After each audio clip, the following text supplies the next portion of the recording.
ମା ତୋ ପାଦର ଧୂଳି ଦେ ମୋ ମଥାରେ ବୋଳି, ମା ତୋ ପାଦର ଧୂଳି ଦେ ମୋ ମଥାରେ ବୋଳି। ଜନମେ ଜନମେ ଗୁଣ ଗାଉଥିବି, ଜନମେ ଜନମେ ଗୁଣ ଗାଉଥିବି, କରି ତୋତେ ଜପମାଳି। ମା ତୋ ପାଦର ଧୂଳି, ମା ତୋ ପାଦର ଧୂଳି ଦେ ମୋ ମଥାରେ ବୋଳି। ବାସନ୍ତିକ ନବରାତ୍ରରେ ଦ୍ୱିତୀୟ ଦିବସରେ ଆଜି ମା ପୂଜା ପାଉଛନ୍ତି ମା ବ୍ରହ୍ମଚାରିଣୀ ରୂପରେ।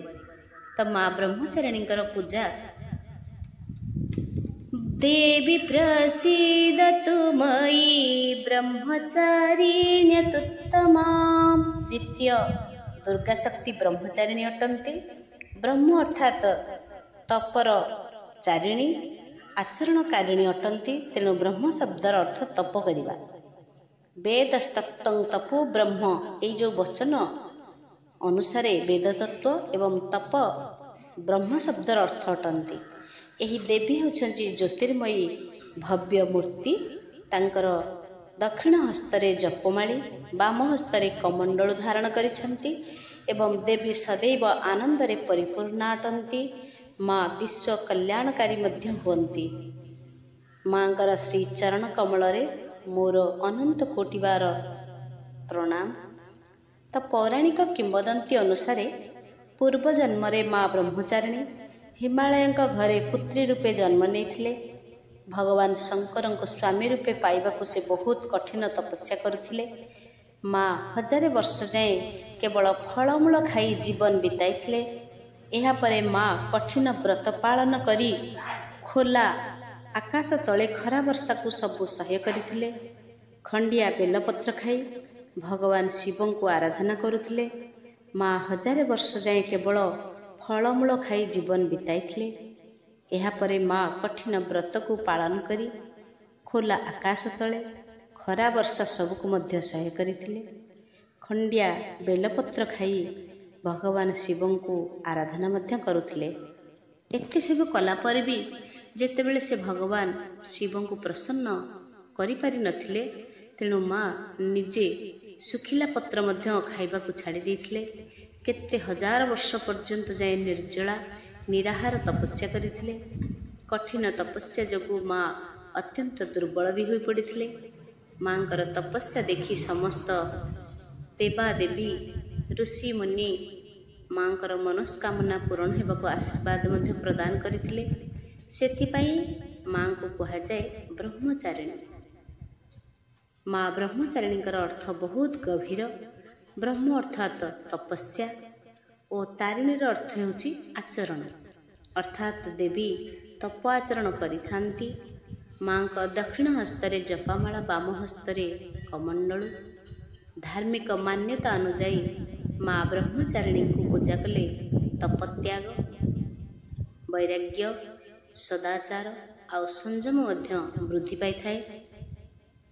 ଦେବୀଙ୍କର ଆରାଧନା କଲେ ବ୍ୟକ୍ତିର ଆତ୍ମବଳ ବୃଦ୍ଧି ପାଇଥାଏ, ଯାହାଦ୍ୱାରା କି ଜୀବନରେ ଆସୁଥିବା ସଙ୍କଟକୁ ଧୈର୍ଯ୍ୟର ସହ ସାମ୍ନା କରିଥାଏ।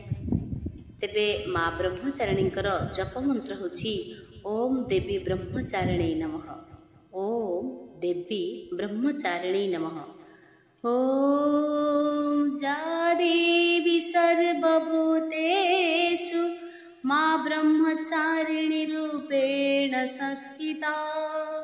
ନମସ୍ତସ୍यै ନମସ୍ତସ୍यै ନମସ୍ତସ୍यै ନମୋ ନମଃ। ମାଙ୍କର ଧ୍ୟାନ ମନ୍ତ୍ର ହେଲା ବନ୍ଦେ ବାଞ୍ଛିତଲାଭାୟ ଚନ୍ଦ୍ରାର୍ଘ କୃତଶେଖରା जपमाळा कमंडलू धरा ब्रह्मचारिणी शुभा गौरवर्णा स्वादिष्टानस्थिता द्वितीय दुर्गा त्रिनेत्रा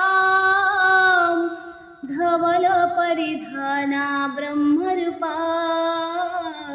पुष्पालंकार भूषिता परमा वंदना पल्लव वरधरा कांतं कपोलापिना पयोधरां कमनीयलावण्यं स्मेरमुखे निम्ननाभिनितम्बनीं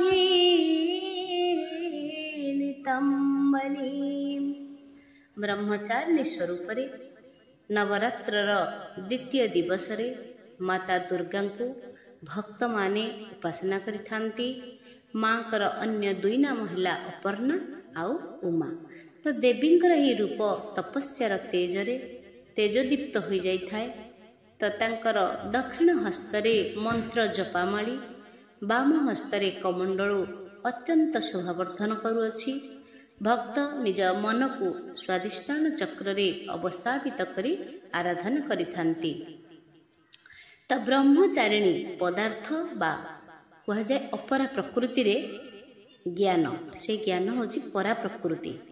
उद्गीरण हेबा परे चेतनार अधिक प्रसार होछि भगवतींकर द्वितीय रूपर उत्पत्ति।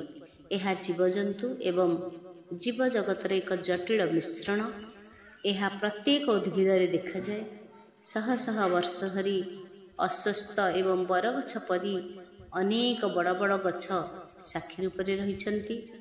ब्रह्मचारिणी अर्थात ब्राह्मी ब्राह्मण जीवन स्मृति शक्ति वर्धित रक्त व्याधि दूर करिथाए एवं स्वर को मधुर मध्य करिथाए।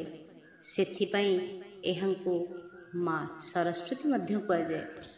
तेणु जगत जननी माँ ब्रह्मचारिणीकर चरण वंदन करी आमे आजिपाई वाणी को विश्राम देवा। जा देवी सर्वभूतेषु मातृरूपेण संस्थिता नमस्तस्यै नमस्तस्यै नमस्तस्यै नमो नमः। जय माँ जय माँ जय जय जय माँ जय माँ जय माँ जय जय जय माँ। प्रेममयी माँ ममतामयी माँ कल्याणमयी माँ। जय माँ जय माँ जय जय जय माँ जय माँ